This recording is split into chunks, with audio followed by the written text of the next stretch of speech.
inzamba irasamirana.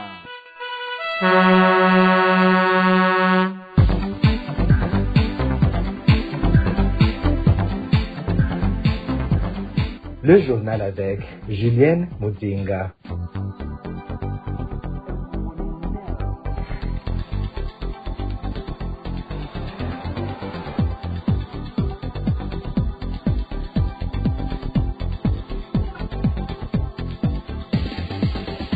Vous suivez bien la radio Inzamba Arate Kakawe, c'est l'heure du journal de ce vendredi 14 août 2026. Donc voici d'abord les titres. Sur plus de 14 000 enseignants, seuls 5 000 seront recrutés au cours de l'année scolaire 2026-2027, un nombre fixé en fonction du budget prévu pour cette opération. Le Burundi ne pourra pas atteindre le développement tant que les lois ne seront pas appliquées, notamment pour assurer la traçabilité des fonds publics et sanctionner ceux qui les détournent. C'est l'analyse de l'organisation Parsem. Les inquiétudes sont nombreuses dans la commune de Nyanza, dans la province de Burunga, en raison de la corruption devenue préoccupante dans le secteur de la justice. Et voilà pour le sommaire de ce journal. Dans quelques instants, le développement. Suivez les émissions de la radio Inzamba en direct sur le www.inzamba.org. Mesdames, Messieurs, bienvenue encore une fois dans ce journal. Sur plus de 14 000 enseignants contractuels, seuls 5 000 seront recrutés au cours de l'année scolaire 2026-2027. Cette décision a été prise lors du Conseil des ministres tenu cette semaine. Jérôme Menyonzima, secrétaire général et porte-parole du gouvernement, a présenté ce jeudi les conclusions de cette réunion. Il a expliqué que le nombre de recrutements a été fixé en fonction des moyens budgétaires disponibles. Écoutons-le. Plan de recrutement des enseignants, édition 2026, présenté toujours par le ministre de l'Éducation nationale et de la Recherche scientifique. Le plan de recrutement des enseignants, édition 2026, a été élaboré à base de besoins exprimés par les directions provinciales de l'éducation, d'une part, et dans la limite du budget accordé par le gouvernement pour cet effet d'autre part. Le total de besoins exprimés est de 14 330 enseignants. Le budget prévu est de 17 milliards 785 714 286 francs, montant qui permettra le recrutement de 5 000 enseignants. Après analyse, le plan de recrutement a été adopté par le Conseil des ministres. Dans le même registre des préoccupations liées à la gestion des ressources publiques, au Burundi, aucun développement ne sera possible tant que les institutions chargées du contrôle des finances ne s'emploieront pas à suivre la destination de l'argent public et à sanctionner ceux qui le détournent. C'est ce qu'a déclaré l'organisation Parsem lors d'un atelier intitulé « Appui à la promotion de la participation citoyenne pour une gouvernance réussie, pilier du développement économique ». La Parsem estime également qu'il est nécessaire que les lois soient effectivement appliquées pour permettre au Burundi de parvenir à un développement durable. Écoutons Faustin Dikoumana, directeur national de la Parsem. Un autre élément fondamental, c'est la lutte contre la corruption.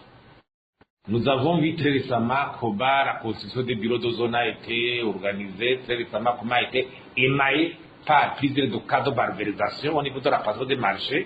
Nous avons déploré ça. Nous avons vu que si rien n'est fait, la malversation économique qui avait pignon sur rue au plus haut sommet risquera de se transmettre au niveau local. Au lieu de voir bien ce qui vient de passer à la commune Nahangwa. Je crois qu'il est grand temps de prendre nos responsabilités, de rectifier le tir pour que l'argent des contribuables soit bien géré. Les institutions de contrôle devaient être mises à contribution, la Cour des comptes, l'IGE, les inspections ministérielles, avec des moyens requis suffisants pour assurer cette noble mission. Donc, à ce niveau, nous avons vu que aussi, bien la participation citoyenne, les réunions de redevabilité au niveau local doivent être une réalité pour permettre aux citoyens de s'assurer le rôle noble de contrôle citoyen de l'action publique. Alors, tout cela doit être soutenu par un cadre légal efficace et cohérent. Les lois, les textes juridiques, les textes qui régissent les d'autres décentralisations. Nous avons alors fait recours à un consultant. Nous avons fait appel à un consultant pour qu'il nous aide à rassembler ces textes juridiques, les analyser, voir leurs manquements, voir leurs atouts et avoir un document unique qui peut nous permettre de sensibiliser et les uns et les autres dans la mise en application de ce cadre légal, mais aussi sensibiliser nos autorités à la culture du respect de la loi. Parce qu'avoir une loi bonne et efficace est une chose, mais savoir l'appliquer, c'est une autre. On voit plusieurs bons textes de loi qui restent lettres mortes, mis dans le tiroir, alors qu'ils devaient servir de cadre pour bien orienter les choses dans l'administration, que ce soit au niveau central et au niveau local. Faustin Dikoumana poursuit en précisant que ce projet ne se limite pas à la capitale, mais que des descentes sont également effectuées dans les provinces pour évaluer son niveau de mise en œuvre. Écoutons-le encore une fois. On ne peut pas rester ici à Bujumbura et s'assurer qu'on est en train de maîtriser les méandres de cette réforme au niveau local. Je crois qu'il faut aussi avoir des canaux qui nous permettent d'être en réalité au niveau local. C'est pour cela que nous avons pris certaines communes pilotes, dont par exemple la commune Muhanga. On fait des descentes régulièrement pour s'assurer de ce qui se passe sur le terrain. On va des défis au niveau logistique, personne qui n'a pas encore eu de cadre de travail, salaires qui n'ont pas encore payé, la logistique au niveau des moyens de travail. Donc, plusieurs défis sont encore là, mais toujours est-il qu'il est nécessaire que le gouvernement en soit conscient, que malgré les louanges, pour ne pas tomber dans des histoires de qu'on devrait faire les louanges de cette réforme, alors qu'en réalité, les choses avancent à pas de tortue. Inzamba. Pour la suite de ce journal, c'est la grogne au sein de certains habitants de la zone Muyangi en commune Nyanza, dans la province de Burunga, pour cause de la corruption qui gangrène le secteur de la justice et les administratifs qui se mêlent dans les dossiers judiciaires. On fait le point avec Jean-Baptiste Uileha. Selon nos sources recueillies au sein de certains habitants de la zone Muyangi, la justice dans cette zone est gangrénée par la corruption et le népotisme. Nos sources révèlent que les médiateurs collinaires sont corrompus, tout comme les administratifs à la base qui se mêlent dans les dossiers judiciaires. Nos sources révèlent que même les affaires civiles sont parfois traitées au niveau de la police. Les moins nantis qui donnent les points de vin préfèrent saisir la police. Celui qui se présente à la police dorénavant, avoir autre doit donner quelque chose aux agents de la police et souvent il y a de l'injustice à cause de ces corruptions. Commanderions aux autorités habilitées de faire face à cette situation pour éviter trop de corruption. Il faut qu'il y ait trop de sensibilisation afin que les justiciables reconnaissent là où ils peuvent se présenter pour se plaindre afin de résoudre pacifiquement les conflits qui pourraient surgir. Face à cette situation, la rédaction de la radio Nzamba, Gaté Akawe, a cherché l'administrateur de la commune Nyanzalak pour plus de lumière sur ce dossier, mais en vain.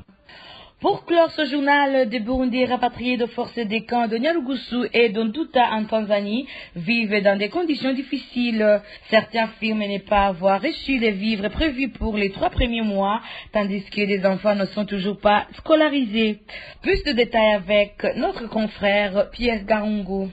Certains de ces Burundais affirment avoir trouvé leurs terres occupées par certains responsables, tandis que d'autres expliquent que leurs enfants n'ont pas été enregistrés dans le pays, étant nés en Tanzanie. Lorsqu'ils se présentent pour des terres enregistrées, des sommes exorbitantes leur seraient demandées. Nolas Nduwimana, ancien réfugié en Tanzanie, nous raconte les conditions de vie de ses compatriotes. D'après les témoignages, ils disent que certains d'entre eux n'ont pas pu bénéficier des vivres qu'ils devraient avoir dès qu'ils arrivent sur le Burundi. D'autres rencontrent des difficultés pour la scolarité de leurs enfants. L'année passée, ils n'ont pas pu achever l'année scolaire. Et jusqu'à maintenant, c'est très difficile de le faire enregistrer parce que ces enfants, ils sont nés en Tanzanie. Et le problème, c'est que les directeurs des écoles demandent l'attestation d'acte de naissance. Ces enfants, ils ne sont pas nés sur le Burundi et ils n'ont pas cette attestation. Pour le faire enregistrer dans les registres d'état civil, c'est très difficile parce que les officiers de l'état civil demandent des frais de développement payés pendant 10 ans. C'est très difficile, c'est une somme considérable et ça devient difficile, pratiquement impossible pour nos compatriotes de payer cette somme. Et ils préfèrent laisser ne pas enregistrer les enfants et du coup, la scolarité des enfants devient un problème. D'autres, ils ont trouvé de leurs terres spoliées par les personnes influentes du parti au pouvoir et c'est très difficile de les récupérer et c'est un casse-tête. Nolas Nduwimana appelle le gouvernement burundais à trouver des solutions à ces problèmes, notamment en leur accordant l'aide alimentaire prévue et en facilitant la scolarisation de leurs enfants. Et voilà, c'est par ici que nous clôturons notre édition. Vous étiez avec Julienne Muzinga au micro. Merci à vous, chères auditrices et auditeurs, de l'avoir suivi. À la prochaine.